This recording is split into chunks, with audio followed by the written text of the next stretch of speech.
Welcome back, everybody, to another episode of Thrive After Sports. I'm your host, as always, Taj Deshawn. If you're joining us today on Author Spotlight through the Self-Published in 30 Days podcast, we appreciate you being there as well.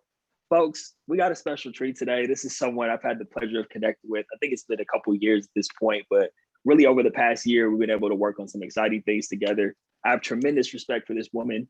I love the work that she's doing. I'm here today with Madeline Barlow. Excuse me, Dr. Madeline Barlow. Let me put some respect on this woman's name. What's going on, Madeline? Hi, everybody. Oh, I love that. That was a cool introduction. Thank you. Awesome. Well, it's a pleasure to have you here. I've been looking forward to this interview since we scheduled it. For anybody listening who isn't aware of Dr. Madeline Barlow, for some reason, if you've been living under a rock, Madeline Barlow is the founder of MindWise Mentoring. She's an adjunct professor, sports psychology coordinator, and performance coach at Drexel University. She's a Reiki practitioner. She is a two-time author, soon to be three-time author, actually. I could go on and on. I mean, did I leave anything out, Madeline? Is there anything that I left out of that? No, I feel like that's just about it. Okay, cool. Okay. And that's just what I know about you just on the surface. Yeah. But, I don't like to read bios or do super long intros. So can you just let the world know, just a quick intro, who is Madeline Barlow and what are you up to these days? Yeah. Hi, everybody. It's so good to be here. Yay. Thank you for having me. I'm Madeline. I think the only thing really that wasn't in there is just my background in sport. So why don't we even start there a little bit? So I was a swimmer. I swam competitively from 8 until 22. Swam in college, swam on a club team at the same time as my high school team, balancing all of the things, school, et cetera, as we all can probably resonate with. But that was a really, really big part of my journey. It's what led me to go into school for sports psychology in particular. It gave me the highest highs and the lowest lows and all of that. So I would say that's where my journey really begins, is in the pool, under the surface of the water. And as we'll probably get to, I'm also a very deep person, which makes sense to be under the surface. I like to get under the surface with other people and with myself. You see what I did there? I know, look at me go. I never thought I'd become that corny person, but here I am making dumb jokes and I love it. It's fine. So that's a little bit about who I really am.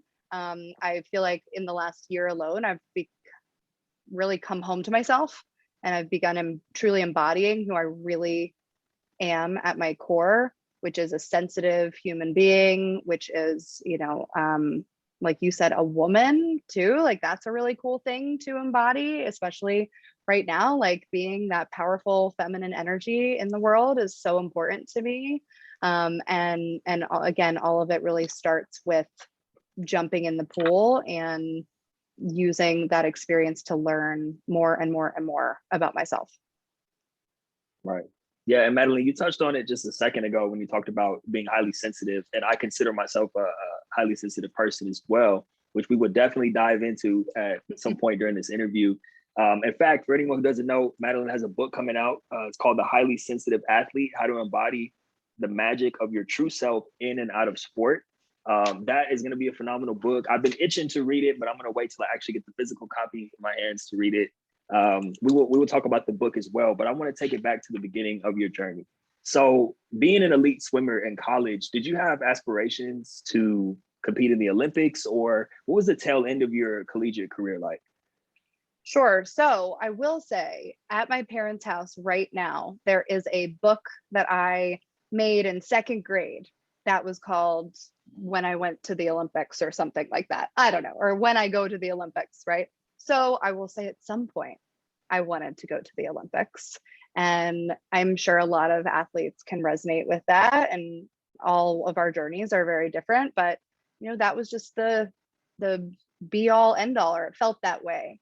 But at a certain point, I recognized that wasn't my personal journey any longer. And really, I chose to swim because I loved it. I loved it until the day I didn't anymore. And it brings a little bit of tears to my eyes, even when I think about it, because I loved it so deeply. But like I said earlier, it also brought a lot of disappointment and pain in a number of different ways, whether that was injury, whether that was mentally, emotionally, all of that. But when it came down to it, I did it because I loved it. And then towards the end was when I really didn't anymore, but I was still doing it. So the end of my swimming career was pretty painful. It was like a relationship you're in for, again, like 14 years of a relationship, and then it's over. And even though maybe part of you knew it was meant to end, part of you had a really hard time letting go. So that's again a big part of my journey moving forward into school, moving forward into who I work with now, the athletes I support now, and also a big part of the books I've chosen to write, and the things that I've chosen to write and share about is the end being a bit traumatic, even a huge loss. Yeah, let's stay on that for a second, because I know that you and I have talked about this offline at length. And I was sharing with you before that, and I know a lot of the athletes that you and I encounter and work with and have conversations with as well. When you're going through that, when you kind of fall out of love with your sport, it seems like you're the only one. I know you and I have discussed that. And so I share with you, I fell out of love with the game of football probably around my sophomore year. I wasn't getting the playing time I wanted. And I just felt like I was ready for it to be over, which was a weird place to be. Like I couldn't wait for football to be over. But what is it that had you kind of fall out of love with swimming? What was that experience like, just as a whole? Yeah. It's such a sad experience just to begin with. You think about anything though. You love something and then you fall out, and it's not that I hated it. I didn't have this like horrible grudge against it.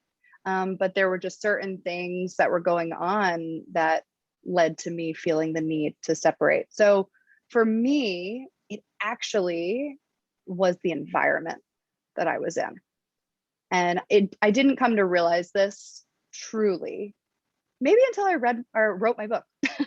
it might not have come about until I was sitting and thinking about what I wanted to write.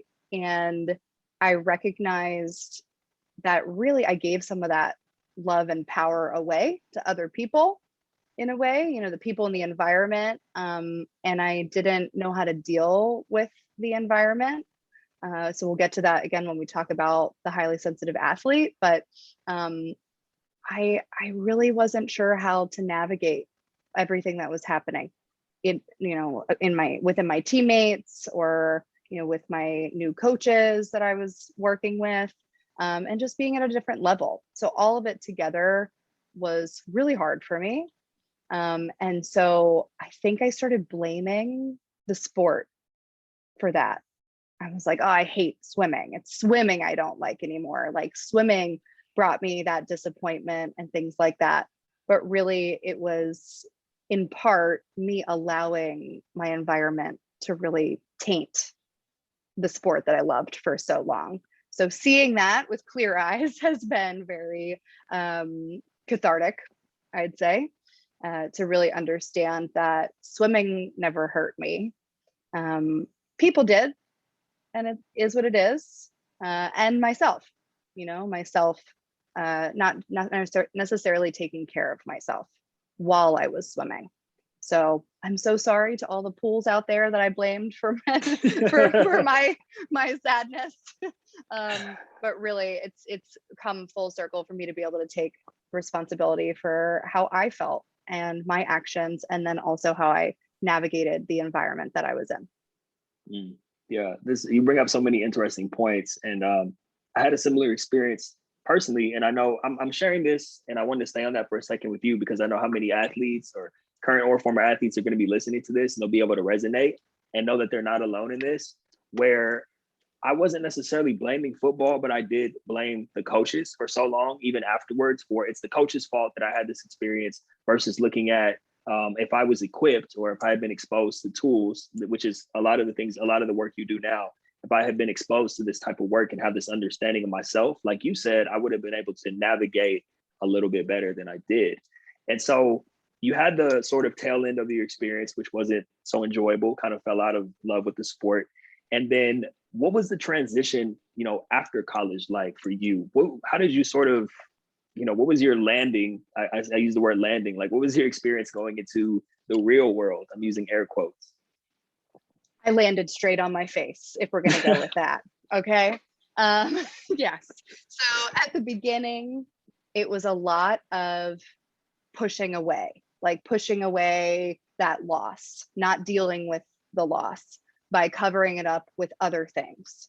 Right. So I would try to cover it up with, I paid a lot of money, more money than I should have been paying, for a trainer, like a physical, personal trainer, to try to stay in shape, because I just couldn't find the motivation to do that on my own. That was one thing. Definitely tried to cover it up with one too many beverages, if you know what I'm saying. And then also I even went so far as to always have the TV running. I was trying to just distract myself from how I really felt about that loss. Because I think something that happens way too often is that the loss of your sport is just pushed to the side. Oh, just move on. It's time to move on. You'll be fine. Things like that. When in reality, it's so important for us to recognize it for what it is. To some, it can really be equated to a death. It really is. It's a death of a part of you, of who you were, or some part of your identity, depending on how much you identified with your sport. That's another thing.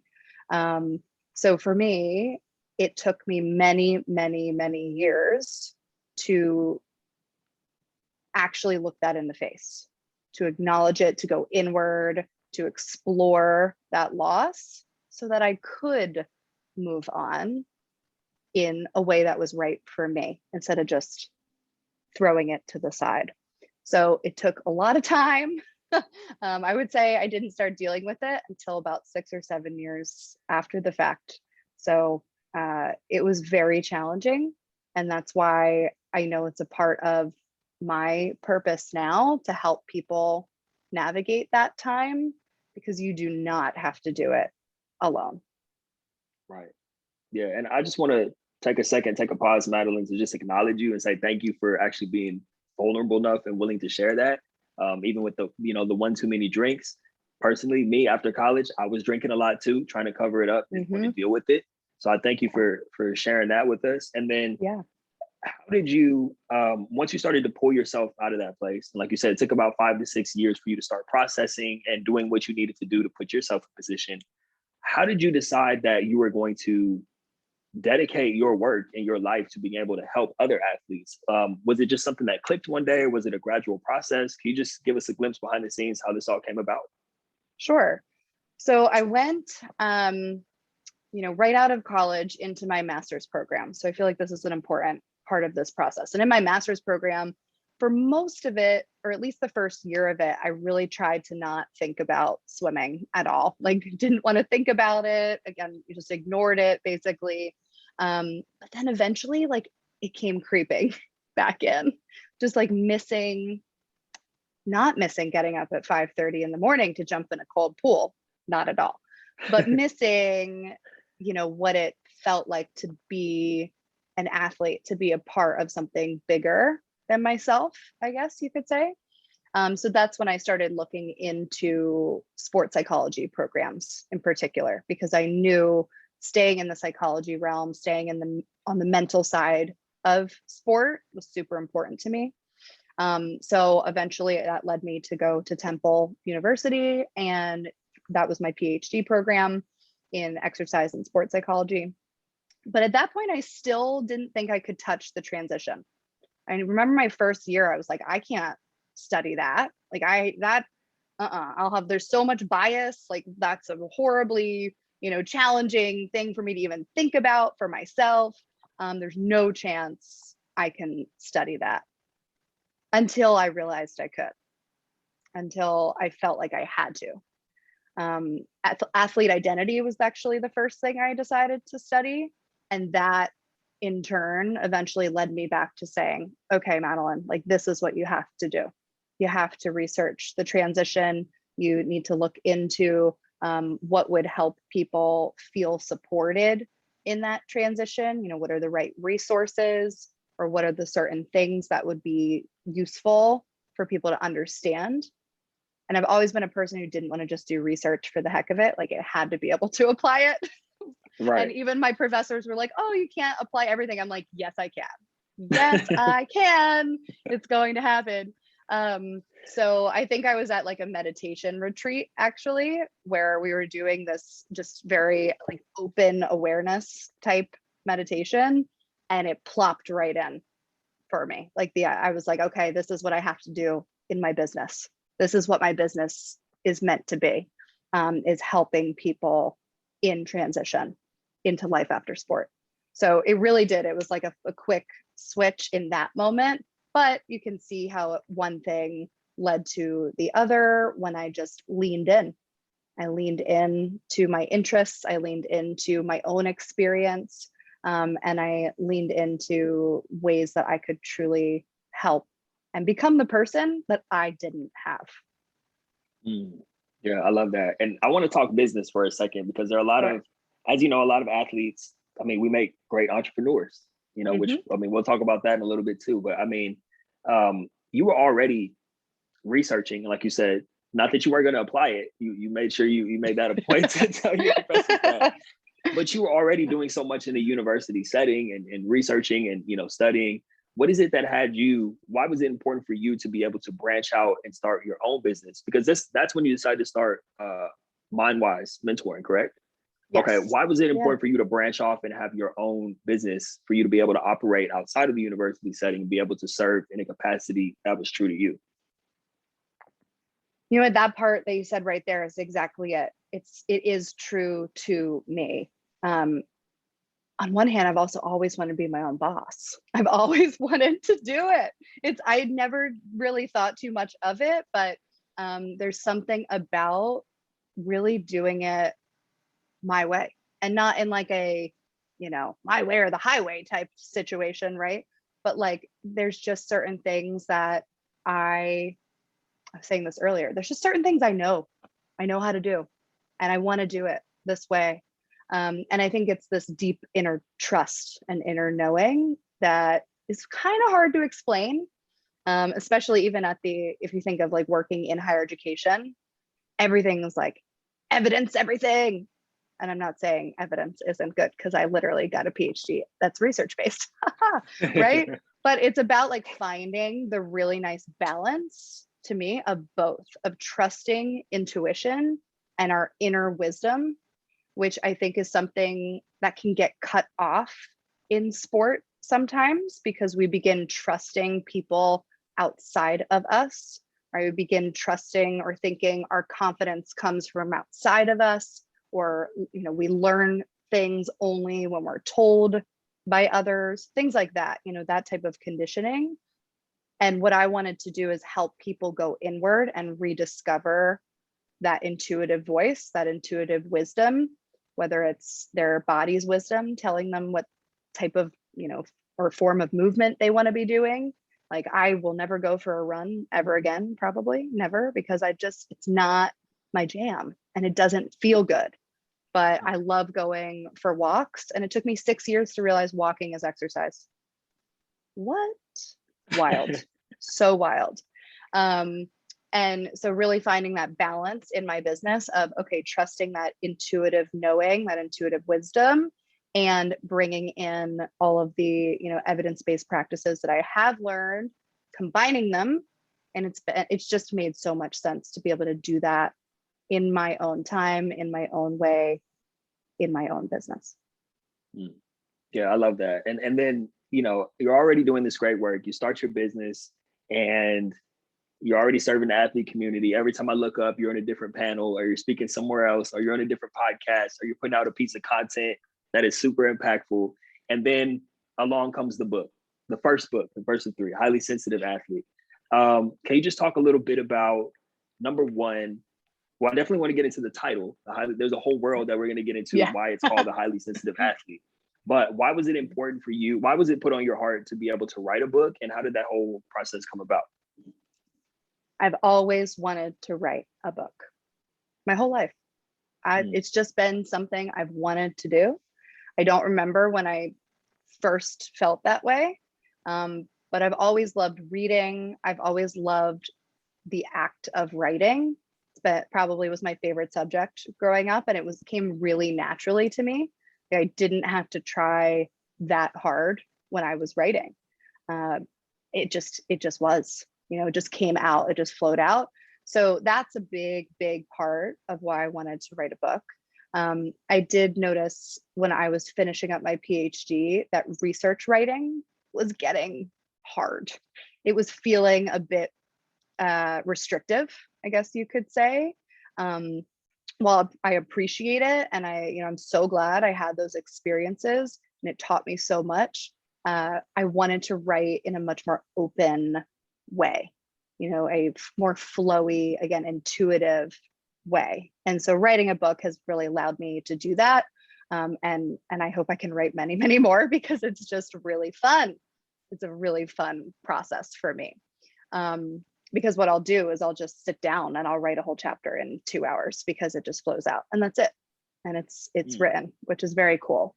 So that's that piece. And the way I came about to write this book is, well, first and foremost, meeting you. So let's just say that, because it was perfect timing. It was like very serendipitous, I will say. Having that thought in mind, it was coming back into my mind, like, this is the book I want to write. I just have no idea how I'm going to do it. And then we reconnected like 2 days later, which was wild. And it just made sense. So that was really cool too. But this book in particular, I think it was last April that I realized I wanted to write a book about being highly sensitive and being an athlete. And I wrote this title down, The Highly Sensitive Athlete, April 23rd, this is important, 4/2/3. I'm very big into numbers and like signs and stuff. And when I went back in time and looked at the date, or when I wrote this title down, to figure out what was I thinking about when I wrote this title? Backwards, 4/23 is 3/24, which is my birthday, which are my lucky numbers. So that to me was like really impactful and made me recognize, like, this is the title. This is what it has to be. Because as you can tell, it's pretty straightforward. It just is out there and it gets to the point really quick. So I knew this was the book that I had to write. Right. Something I want to go back to that you just touched on, Madeline, is how you talked about, it's almost as if all the work that you were doing through the research papers and the dissertation, like you said, very structural, very educational based writing, was almost like working the muscle for you to be able to apply almost that skill of being able to crank out the words, but use it in a creative capacity and come from the heart with it. So that's really cool. And that's why I'm even more excited to read the book. And then can you just dive into it? So people who aren't familiar with what highly sensitive means, what HSP is, can you dive a little bit into that? Because I think that's a huge pillar of your book. And I think that's what makes it so impactful. Aside from everything you're talking about with transition and athletics, can you just talk about the HSP side of things for a little bit? Sure. So to be highly sensitive is to feel deeper, notice more, observe deeper, perceive things on a deeper level. Deep is the key word here, it seems, right? It's just really being so attuned to your environment, to yourself. Again, like, feeling is a big piece of it. It's not the whole story, because I think that's a piece that, and I do write about this, that is often just not necessarily thought of in the correct way. Like, sensitive does not mean overly emotional, and sensitive doesn't mean weak. Sensitive is noticing, picking up, right? Perceptive, thinking ahead even, right? So you can have a sensitive athlete on the field or on the court or wherever, especially team sports, ball sports, you may be the person that knows where the ball's going before it's going there, right? Just some way, somehow, you're noticing, you're feeling, you're understanding, you're caring. That's what it means to be highly sensitive versus hypersensitive. And that's, that would be, I don't have the coping skills yet to navigate your emotions and how you respond to your emotions. So that's a really important distinction that I make pretty quickly in the book. So to be sensitive is just to be deep, very deep. Yeah, I love that. I love how you said sensitive does not mean overly emotional, and how it's not a weakness, and it can even be a strength. I think you and I have talked about this because we both identify as HSP. Yeah. I definitely do see. Oh, here's a quick question before I forget to ask you. Do you have to be introverted to be a highly sensitive person? Nope. I love that question. Yeah. So that's another piece of the book where I really clearly distinguish between introverted, extroverted, shy, highly sensitive. They're all different because highly sensitive is a trait, right? It's a trait that we can have. Now, some people are genuinely born highly sensitive. Some people become more sensitive because of their experiences, right? That's an important thing that can happen over time. And it just depends. We're all so unique, which is fascinating. That's why I love psychology, because we're just so unique. It's very complex, but really, really cool, the uniqueness of human beings. So a highly sensitive person can be extroverted. Absolutely. They can also be introverted. They can also be shy. So introversion and extroversion are less about whether you like being around people or not, and more about how you recharge your energy. So for me, I am introverted by nature, but that means that I'll go to a function, to an event, to a party, whatever. And after a few hours, I need to go home and recharge my battery alone. That's how I get my energy back. An extroverted person could stay at that party and keep regenerating their energy. And then you have someone who's shy, who, again, it sounds like what it is. You're just not as open necessarily to maybe even strangers' energy, right? Like I think often it's like when you're around strangers, you're around people you don't know, you're going to be much more quiet versus someone like that is shy, but they're around people they're comfortable around. They could be the life of the party. It just depends. Right. Yeah, that's thank you for making those distinctions. And we're getting a masterclass on here today, folks. If you're tuning in, this is that PhD level education right here, folks. This is awesome. And you touched on this earlier, Madeline. You are we're far from wrapping up, but I just want to touch on a couple of things right now. You are a writing machine. You said you want to write several books. Obviously Highly Sensitive Athlete is right around the corner from the official launch. It's available for pre-order right now. Where can people get that book? MadelineBarlowBooks.com. That's it. MadelineBarlowBooks.com. Make sure you visit. Also on there, you will see, I got it right here behind me, Athlete to Entrepreneur. If you're watching on video, make sure you grab a copy of that for Madeline as well. There she is right there. Yay. Boom. If you're watching on video, you can see this. That official launch is happening depending on, it's dropping on August 28th. So make sure you tune in for that. And then you're also a part of The Sacred Feminine, which is a creation from my fiance, Jamie. I haven't, like I said, I don't read any chapters until the official book comes out. We know, you just told us what Highly Sensitive Athlete is about. We know Athlete to Entrepreneur, you're talking about how you actually built your business and what that was like, and just going into some of your journey there. Why did you decide to contribute to The Sacred Feminine? What's your contribution in that book? Oh, well, I feel like first and foremost, it was just Jamie's energy. It like called me the heck in. which was really cool. And I think that speaks to the book as well, right? It is about sharing that divine feminine energy. And, you know, we were talking earlier about the intuitive voice, right? The intuitive wisdom. I think that's a big part of it too. And that's been something I've been dying to share more of with the world. You know, you think about sport in general, right? The overarching themes of sport, it's overtly masculine, right? Sport just by nature is overtly masculine energy, not necessarily just, you know, it's clearly not all men in sport, but it's an overtly masculine energy in terms of being structured and consistent and goal oriented, you know, always taking action and moving forward. And then you have the deep conditioning of like, go, go, go, do the most, never rest, blah, blah, you know, all of that stuff. That's overtly masculine energy, which is fine. It is what it is. But my intention is to bring more of that feminine energy into the space, and especially with the athletes I work with, because we need both to be, quote unquote, yeah, I'm now air quoting, successful, whatever success means to you. We need both masculine and feminine, yin and yang energy. We need the rest.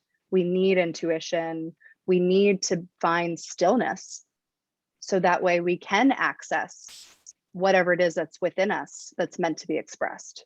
So that's really what attracted me to this project in particular. And so it's a combination, again, of me sharing some of my personal experiences with it, talking about energy. I do talk about, you know, Reiki in there, so energy in general. I talk about finding your joy, really, because joy is such a powerful, powerful emotion, and can combat a lot of the lower, you know, vibrational things like fear, guilt, shame, so on and so forth.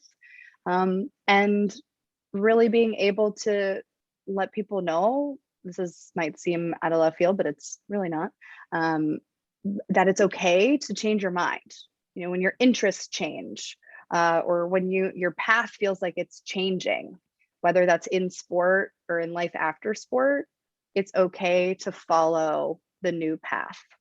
And that's kind of what I ended on in the chapter, because I was a constant mind changer. I changed my mind about everything. I changed my dissertation topic probably at least 3 times. I committed to one master's program and changed my mind and went to a different one. And, you know, I was just always changing my mind about something, but recognizing that it's okay. You're not failing in the negative form of failure when you choose to follow that new spark, that new joy, really. So I'm so excited about that project. Really awesome. That's good. I'm excited for it too. I'm even more excited now after you just shared that. Yeah, that's really cool. Yeah. That's cool. Yeah. So here you are, Madeline. You are a 3-time author, you know, obviously having a huge impact on the current and former athlete community. You know, like you said, being the person that you needed in your corner when you were going through that rough patch. What is next for Dr. Madeline Barlow? We could talk long-term future. We could talk like next few years. What comes to mind when I ask you what's next for Madeline Barlow? It's a great question. And it's so interesting because next week when I'm meeting with my coach, because I will always have some form of a coach and support in my life, that's exactly what we're doing. We're doing like 1, 3, and 5 year goals because I haven't actually done them. I haven't done those things maybe ever, never done a 5-year goal. That's for sure. Besides finishing my PhD program, which was about 5 years. And like some of the things that just come to mind while I'm sitting and thinking about it is I want to keep writing. I want to keep sharing, especially because, you know, I found myself finishing the highly sensitive athlete. And by the time I was finished, I already wanted to go back and just like add all these new things that I had learned. But I recognize that what's in it currently is what's meant to be in it, you know, and I'm never going to stop writing. So that's definitely on the docket, is to write more. and we'll see what comes through, like what is, what's really needed in the space to write more about. And my goal is to really have this powerful business. I mean, it is, but it's always going to be something that's transforming. And I currently work with a number of individual athletes. I just launched a group program that I am hoping will fill up with these awesome current or former athletes. And it's about athlete empowerment, more or less, in its most basic form.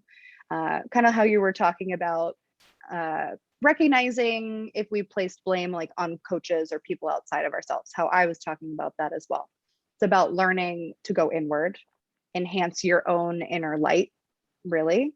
And so much so that whatever's outside of you can't touch you. It's about finding your own power versus trying to control anything that's outside of you. So I feel like that is going to be really a big part of my journey over the next few years, whether it's in group format or just in general, like the work I'm doing and supporting people in is empowerment and finding that inner power. And I'm going to stop there because I am going to let the rest come when it's meant to come, which is exciting. Yeah, I love that. That's so great, Madeline. That's so great. Yeah. And I think this will be a good time for you to just share some quick advice, whatever comes to mind, whatever's on your heart to share. If I am a former athlete right now and I'm tuning into this show and I'm like, this is great that Madeline figured it out. This is great that Taj figured it out. And, they're serving the athlete community, but I'm lost. I don't even know where to start. I don't know what to do.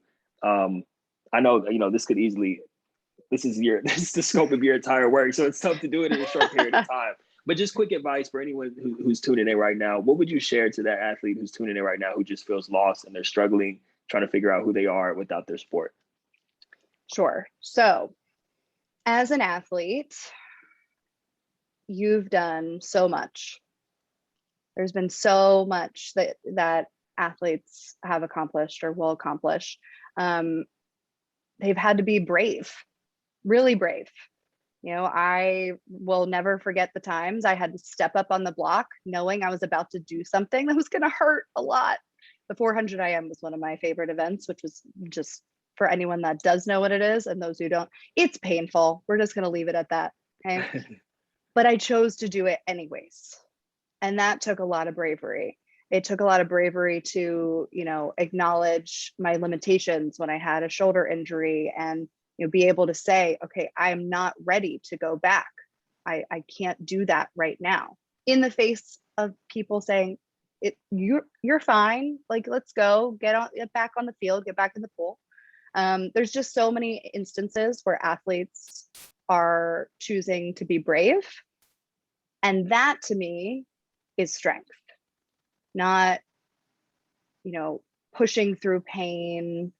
We can see that right now with the Olympics and everything, right? With Simone Biles and Naomi Osaka and all of that, like choosing to acknowledge that you need to stop, choosing to acknowledge that you need support, and then reaching out for that support is the strongest and bravest thing you'll ever do. So find it within yourself to reach out, to say, I need help, and that's okay. It's the strongest thing you'll ever do. So good. Madeline, this is one of those episodes where I'm sitting here for a moment. I had to remember, I'm actually we're recording this right now. I was sitting here this is really good. I like this show. It's one of those ones where I'm excited for people, to listen to this and for this to go out into the world and people to hear the message that you're sharing. But it's also one of those ones where I'm excited to listen back to it personally, because I know that I'm going to be able to take some things from it and be inspired by it. So with that being said, I do want to be respectful of your time. You've already given us so much. This has been phenomenal.